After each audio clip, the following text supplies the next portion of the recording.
अल्हम्दुलिल्लाहि रब्बिल आलमीन वस्सलातु वस्सलामु अला अशरफिल अंबियाइ वल मुरसलीन व अला आलिहि व अस्हाबिहि अजमाइन। अम्मा बादु फ़क़द क़ाल अल्लाहु तबारक व तआला फ़िल कलामिल मजीद वल फ़ुरक़ानिल हमीद। अऊज़ु बिल्लाहि मिनश शैतानिर रजीम। बिस्मिल्लाहिर रहमानिर रहीम। या अय्युहल्लज़ीना आमनुत्तक़ुल्लाह व कूनू मअस्सादिक़ीन। सदक़ल्लाहुल अज़ीम। रुविया नबी हुरैरह रज़ियल्लाहु अन्हु अन्ना रसूलल्लाहि सल्लल्लाहु अलैहि वसल्लम क़ाल सलासुन मुंजियातुन व सलासुन मुहलिकात फ़अम्मल मुंजियातु फ़तक़्वल्लाहि फ़िस्सिर्रि वल अलानिया वल क़ौलु बिल हक़्क़ि फ़िर्रिज़ा वस्सख़त वल क़स्दु फ़िल ग़िना वल फ़क़्र व अम्मल मुहलिकातु फ़हवन मुत्तबअ व शुहुन मुत्वा व इजाबुल मर्इ बिनफ़्सिहि व हिया अशद्दुहुन्न औ कमा क़ाल अलैहि सलातु वस्सलाम। मुअज़्ज़ज़ सामीन किराम, कल की मजलिस में आप हज़रात की खिदमत में ये बात पेश की गई थी कि नबी करीम सल्लल्लाहु अलैहि वसल्लम ने तीन चीज़ें ऐसी बतलाई है कि जो नजात दिलाने वाली है, कामयाबी के रास्ते की तरफ ले जाने वाली है, और तीन चीज़ें ऐसी है कि जो अगर इन चीज़ों को उसके ऊपर कोई इंसान अमल करता है तो वो हलाकत की तरफ ले जाने वाली है। अगर इन चीज़ों से बचता है तो हलाकत के खतरात कम हो जाते हैं और हलाकत के असबाब से इंसान बच सकता है। तो नजात दिलाने वाली चीज़ों में सबसे पहली चीज़ ये थी तक़वल्लाह, कि अल्लाह तबारक व तआला का डर। तो जब आजकल हमारे सामने जब तक़वे का लफ्ज बोला जाता है तो अमूमन लोगों के ज़हन के अंदर तक़वे का तस्वुर ये आता है कि कोई बहुत बूढ़ा आदमी है कि जो लकड़ी लेकर चल रहा है और सर पर अमामा बांधा हुआ है, बड़ा जुब्बा पहना है, और वो उसकी दौड़ सिर्फ मस्जिद तक है, और मस्जिद में जाता है, घर पर जाता है, फिर मस्जिद में जाता है, दुनिया से कोई लेना देना नहीं है। हमने और आपने तक़वा इसको समझ लिया है। यही हमारी सबसे बड़ी गलती है। हकीकत में तक़वे का ताल्लुक हर इंसान से है। तक़वे का ताल्लुक इंसान के लाइफ से है। तक़वे का ताल्लुक जवान से भी है, बूढ़े से भी है। तक़वे का ताल्लुक इंसान जहां पर जॉब करता है। ऐसा नहीं है कि तक़वे का मतलब ये है कि कोई इंसान बूढ़ा हो गया हो उसी वक्त उसको तक़वा इख्तियार करना चाहिए और वही बंदा तक़वा इख्तियार कर सकता है, ऐसा नहीं है। तक़वा, हाँ, नबी करीम सल्लल्लाहु अलैहि वसल्लम ने फरमाया इत्तक़िल्लाह हैसुमा कुन्त, अल्लाह से डर तो जहाँ कहीं रहे। मालूम हुआ कि हर इंसान को अल्लाह से डरकर जिंदगी गुजारना है, यही तक़वा है।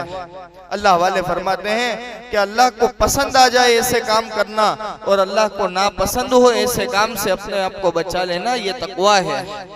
तो इस चीज को समझने की जरूरत है। इस तक़वे पर क्या मिलने वाला है? इस तक़वे पर अल्लाह तबारक व तआला चैन, सुकून और आफियत वाली जिंदगी नसीब फरमाएंगे।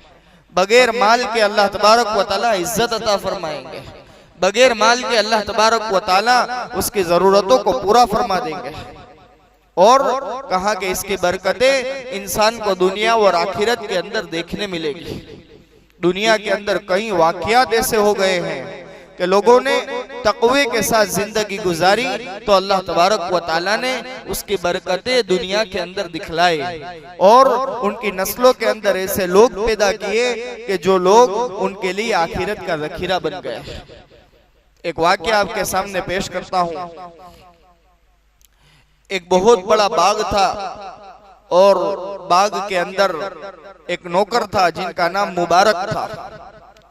और उस बाग के मालिक ने एक मर्तबा बुलाया कि मुबारक यहाँ पर आओ और अपने बाग के अंदर से अच्छे फल चुन कर लाओ और उसका रस मुझे पिलाओ।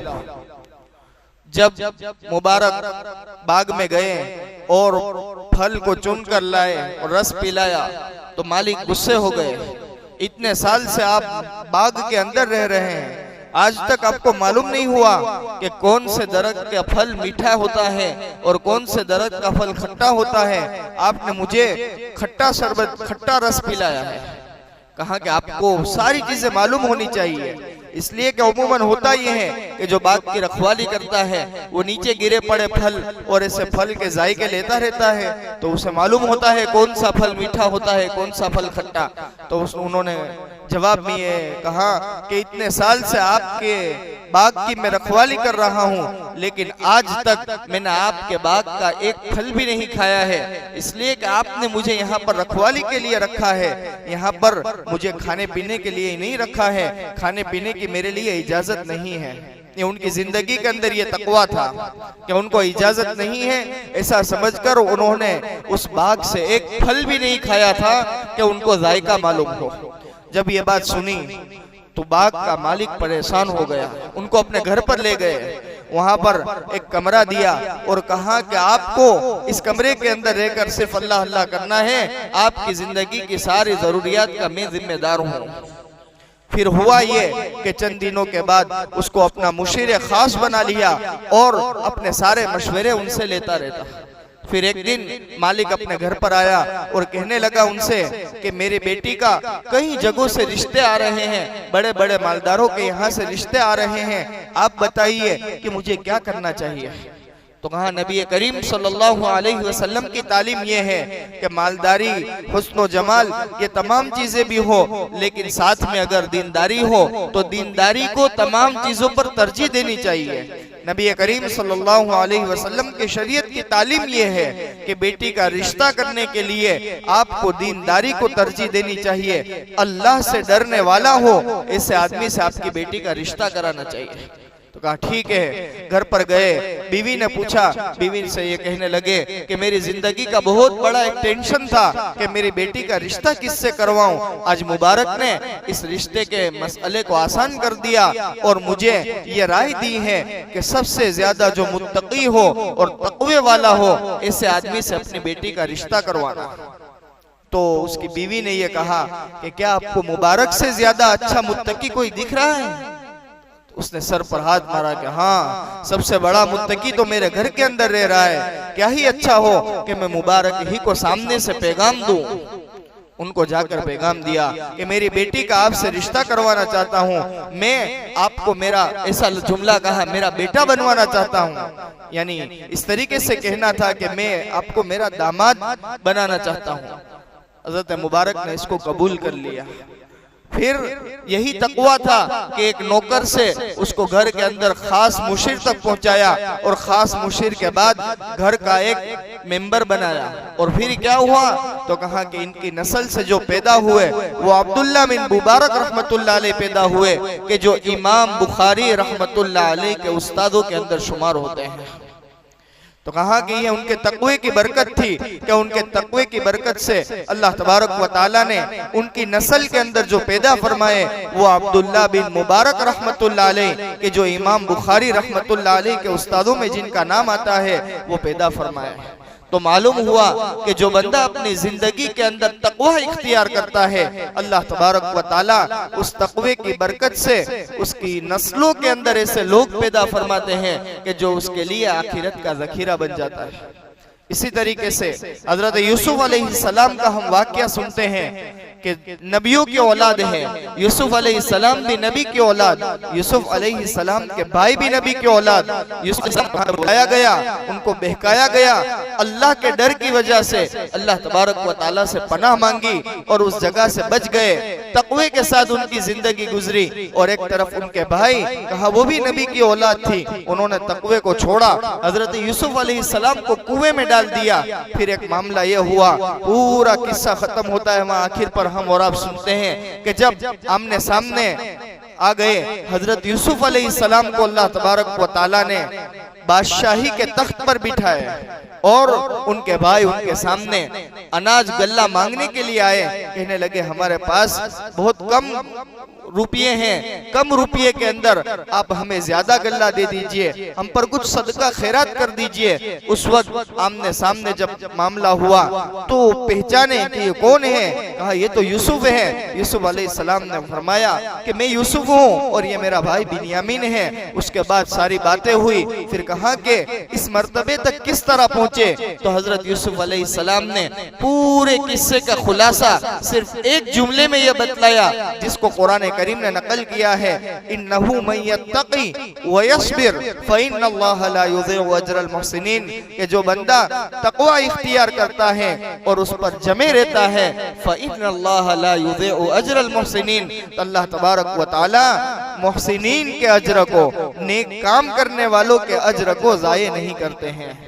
तो मालूम हुआ कि यूसुफ अलैहिस्सलाम का उनके किस्से के आखिर के अंदर यूसुफ अलैहिस्सलाम ने जो ये बात बतलाई, इसका खुलासा ये है कि मैंने तकवा इख्तियार किया था, इस तकवे की बरकत से अल्लाह तबारक व तआला ने मुझे बादशाही के ताज पहनाया। कहने का मकसद ये है कि इंसान अपनी जिंदगी के अंदर तकवा इख्तियार करे। अब तकवा कैसे मिलेगा, तो कुरान करीम ने जहाँ कहीं पर तकवा इख्तियार करने का हुक्म दिया है, इसी के साथ साथ एक आध तो जुमले ऐसे कह दिए हैं कि उस जुमले की बरकत से इंसान तकवा इख्तियार कर सकता है। मिसाल के तौर पर एक जगह कुरान करीम के अंदर ये बतलाया गया, या अय्युहल्लज़ीना आमनू इत्तकुल्लाह वकूनू मअस्सादिकीन, के ईमान वालों तुम अल्लाह तबारक व तआला से डरो और सच्चे लोगों के साथ रहो। मालूम हुआ कि जहां अल्लाह तबारक व तआला अल्लाह से डरने का हुक्म फरमा रहे हैं, तकवा इख्तियार करने का हुक्म कर रहे हैं, इसी के साथ साथ तकवा इख्तियार कैसे होगा, उसका रास्ता क्या है, उसका रास्ता भी हमें बतला रहे हैं कि सच्चे लोगों के साथ रहो, नेक लोगों के साथ रहो, नेक लोगों की सोहबत को इख्तियार करो, तुम अल्लाह से डरने वाले बन जाओगे। इसी के साथ साथ एक जगह फरमाया, या अय्युहल्लज़ीना आमनू इत्तकुल्लाह वक़ूलू क़ौलन सदीदा, के ईमान वालों तुम तकवा इख्तियार करो और सीधी सीधी बात कहो, अपनी जबान से सही सही बात निकालो। तो मालूम हुआ कि यहाँ पर भी तकवा इख्तियार करने का हुक्म किया और साथ साथ में कह दिया कि तुम सच्ची सच्ची सीधी सीधी बात कहोगे तो तुम्हारी जिंदगी के अंदर तकवा आएगा। इसी तरह एक जगह पर फरमाया, या अय्युहल्लज़ीना आमनू इत्तकुल्लाह वल तंजुर नफ्सुम मा क़द्दमत लिगद वत्तकुल्लाह, के ईमान वालों तुम तकवा इख्तियार करो और तुम सोचो कि तुमने आगे आखिरत के लिए क्या अमल भेजा है।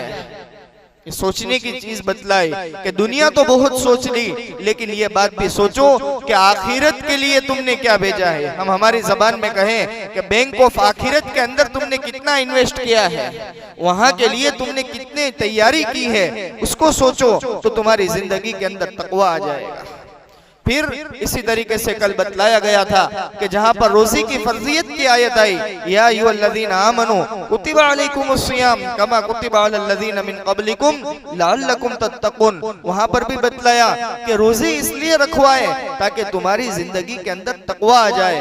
अल्लाह वाले फरमाते हैं कि रोजे रखने की बरकत से अल्लाह पाक दिल के अंदर ऐसा पावर पैदा करते हैं कि जो इस पावर से इंसान गुनाहों से बच सकता है, अल्लाह की फरमाबरदारी वाले अमल कर सकता है। तो हमें और आपको फिक्र यह करनी है कि ये पावर हमारी जिंदगी के अंदर बाकी रहे, ये पावर हमारी जिंदगी के अंदर बाकी रहे। तो इन चीजों को हमें सामने रखना है तो हमारी जिंदगी के अंदर तकवा आना शुरू होगा। अल्लाह वालों के जो वाक़ियात है तकवे के मुतालिक, इमाम अबू हनीफा रहमतुल्लाह अलैह के मुतालिक लिखा है कि एक मर्तबा एक आदमी ने आकर उनको खबर दी कि इमाम साहब मेरी बकरी चोरी हो गई है। इमाम साहब के पास से जब वो आदमी गया तो दूसरे शख्स को बुलाकर हजरत ने पूछा कि बकरी की उम्र कितनी होती है।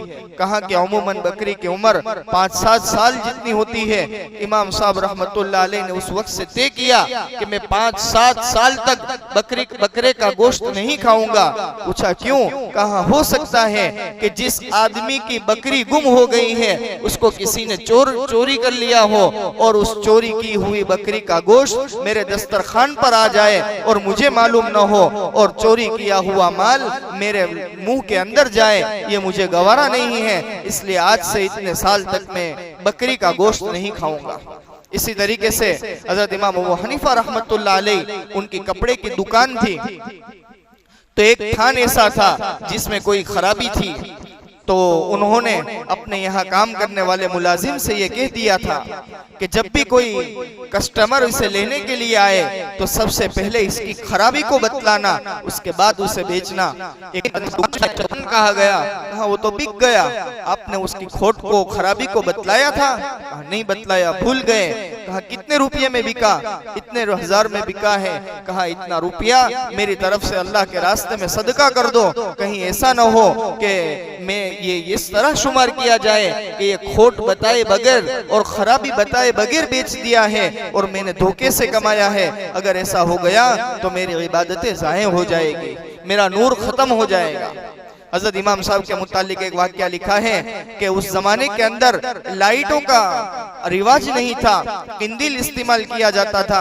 तो एक मर्तबा हजरत दोपहर ही में अपनी दुकान को बंद कर आ रहे थे। लोगों ने पूछा कि आम मामूल तो ये है कि शाम को दुकान बंद होती है, आज आपने दोपहर में ही बंद कर दी, क्या मामला है? तो हजरत इमाम साहब ने फरमाया कि आज आसमान में बादल है और अंधेरा छा गया है, हो सकता है कि कोई कस्टमर मेरी दुकान पर आए और वो कपड़े को देखे और कोई कम कीमत का कपड़ा हो और उसे रोशनी न होने की वजह से उसे वो कपड़ा कीमती लगे और वो ज्यादा कीमत देकर चला जाए, तो ये मैंने गवारा नहीं किया और मैंने अपनी दुकान को बंद कर दिया। ये है इनकी जिंदगियों का तकवा। तो हमें और आपको भी इन चीजों को समझने की जरूरत है कि हमारे असलाफ के जो वाकयात हैं, इन वाकयात को हम सुने, अल्लाह वालों की सोहबत में रहकर तकवा क्या है इस तकवे को समझे। सबसे बड़ी बात अल्लाह वाले ये फरमाते हैं कि इसके लिए ये भी है कि इंसान अपनी जिंदगी के अंदर तकवा आ जाए, इसके अल्लाह तबारक व तआला के सामने दुआ करे। ये चीज भी मांगने की है कि अल्लाह मेरी जिंदगी तकवे वाली हो जावे, मेरी जिंदगी तेरे डर वाली हो जावे, मेरी जिंदगी के अंदर तेरा खौफ आ जावे, मेरा दिल तेरे खौफ वाला हो जावे। इससे अल्लाह तबारक व तआला से दुआ मांगे, इसलिए कि अल्लाह तबारक व तआला जो बंदा दुआ करता है अल्लाह तबारक व तआला उसकी दुआ को कबूल फरमाते हैं। कि एक मर्तबा वाकया ये हुआ कि फिरौन के पास चंद लोग आए और कहने लगे कि आप तो रुबूबियत का दावा करते हैं, आप तो ये कहते हैं कि मैं रब हूँ और आपके इलाके के अंदर हम रह रहे हैं, इतने दिनों से बारिश नहीं हुई, कहत से हम लोग परेशान हैं, अब बारिश का इंतजाम कीजिए। फिरौन ने ये कहा कि एक हफ्ते के अंदर आपके इलाके में बारिश आ जाएगी। हफ्ते के चंद दिन गुजरे थे, आखिरी 1-2 दिन बाकी थे। फिरौन ने अल्लाह तबारक व तआला के सामने दुआ की कि मेरे रब, मैं लोगों के सामने तो रुबूबियत का दावा करता हूँ, मैं लोगों के सामने तो अपने आप को रब कहता हूँ, लेकिन मुझे मालूम है कि हकीकत में रब आप ही हैं और आप ही जरूरतों को पूरा करने वाले हैं। आप फला इलाके के अंदर बारिश बरसा दीजिए। अल्लाह तबारक व तआला ने बारिश बरसा दी। जब रुबूबियत का दावा करने वाले, अपने आप को रब कहने वाले, इससे बड़ा अल्लाह का दुश्मन कौन हो सकता है कि जो अपने आप को खुद रब कहे। अल्लाह तबारक व तआला ने उसकी भी दुआ कबूल फरमा ली। अल्लाह तबारक व तआला ने हजरत मूसा अलैहिस्सलाम से कहा कि आप जाकर फिरौन से कहो कि क्या तू सुधरना चाहता है। जब अल्लाह तबारक व तआला इतने बड़े रुबूबियत का दावा करने वाले के सामने ये बात हो रही है, तो हम और आप अगर अल्लाह तबारक व तआला से दुआ के अंदर अल्लाह की मोहब्बत को मांगे, अल्लाह तबारक व तआला से तकवे को मांगे, अल्लाह के डर को मांगे, तो क्या अल्लाह तबारक व तआला हमारी बात को नहीं सुनेंगे? इसी तरीके से शैतान ने कहा कि अल्लाह तबारक व तआला से मोहलत मांगी, ये भी अल्लाह तबारक व तआला ने उसकी भी सुन ली और उसकी भी कबूल कर ली। तो हमें और आपको चाहिए कि हम अल्लाह तबारक व तआला से अपना ताल्लुक जोड़े, अल्लाह तबारक व तआला से हम मांगना सीखे। और तकवे के लिए सबसे बड़ी और अहम जो बात है वो ये है कि अगर जिंदगी में इंसान से कभी कोई चूक और गलती हो जाए, जब कोई गुनाह हो जाए तो हमारी और आपकी कमी ये है कि गुनाह होने के बाद हम मायूस हो जाते हैं। हम ये समझते हैं कि अब गुनाह हो गया है, अब हमारा तकवा चला गया, अब खत्म हो गया, अब कोई सामने रास्ता नहीं है। लेकिन हकीकत में ऐसा नहीं है। अल्लाह तबारक व ताला के दरबार में हमें करना ये चाहिए कि उस गुनाह की सच्ची तौबा करें। जब गुनाह की हम सच्ची तौबा करेंगे तो अल्लाह तबारक व ताला के साथ हमारा ताल्लुक वापस जुड़ जाएगा। अल्लाह वाले उसकी बहुत बेहतरीन मिसाल देते हैं कि जुमा के दिन सुबह लोग नहा धोकर अच्छा सफेद लिबास पहनकर जुमा की नमाज पढ़ने के लिए मस्जिद में आते हैं और कोई भी ये नहीं चाहता कि उनके ये सफेद लिबास और सफेद कपड़ा गंदा हो जाए और मैला हो जाए, कोई चाहता नहीं है। लेकिन इसके बावजूद भी एक दो दिन होने के बाद उस सफेद कपड़े पर धब्बे लग जाते हैं और मैला हो जाता है, गंदा हो जाता है। जब गंदा हो जाता है तो उस सफेद लिबास को फाड़ कर फेंक नहीं दिया जाता, किसी को नहीं दिया जाता, लेकिन उस सफेद लिबास को उतार कर धोया जाता है और धोने के बाद प्रेस करके वापस पहना जाता है, फिर से ऐसा ही हो जाता है। इसी तरीके से इंसान जब तौबा कर लेता है, तौबा करने के बाद कोई ये नहीं चाहता कि उसका दामन गुनाहों वाला हो जाए, लेकिन नफ्स और शैतान के धोखे में आकर वापस गुनाह हो जाता है। तो गुनाह होने के बाद इंसान को मायूस नहीं होना है, लेकिन वापस अल्लाह तबारक व ताला से तौबा करनी है। अल्लाह तबारक व ताला से तौबा कर लेगा, मामला सही हो जाएगा। इसलिए मायूस न हो, अल्लाह तबारक व ताला से अपना ताल्लुक जोड़ने की फिक्र करें। अल्लाह तबारक व ताला से दुआ है अल्लाह पाक हमारी खलवत और जलवत अल्लाह तबारक व ताला के खौफ के साथ, अल्लाह के डर के साथ, अल्लाह के इस्तिजार के साथ गुजारने की तौफीक नसीब फरमाए। आमीन व आखिरु दावाना अल्हम्दुलिल्लाहि रब्बिल आलमीन। सुब्हानल्लाहि व बिहम्दिही सुब्हानकल्लाहुम्मा व बिहम्दिका नशहदु अल्ला इलाहा इल्ला अंता नस्तगफिरुका व नतूबु इलैक। सुब्हान रब्बिका रब्बिल इज्जति अम्मा यसिफून व सलामुन अलल मुरसलीन वल्हम्दुलिल्लाहि रब्बिल आलमीन।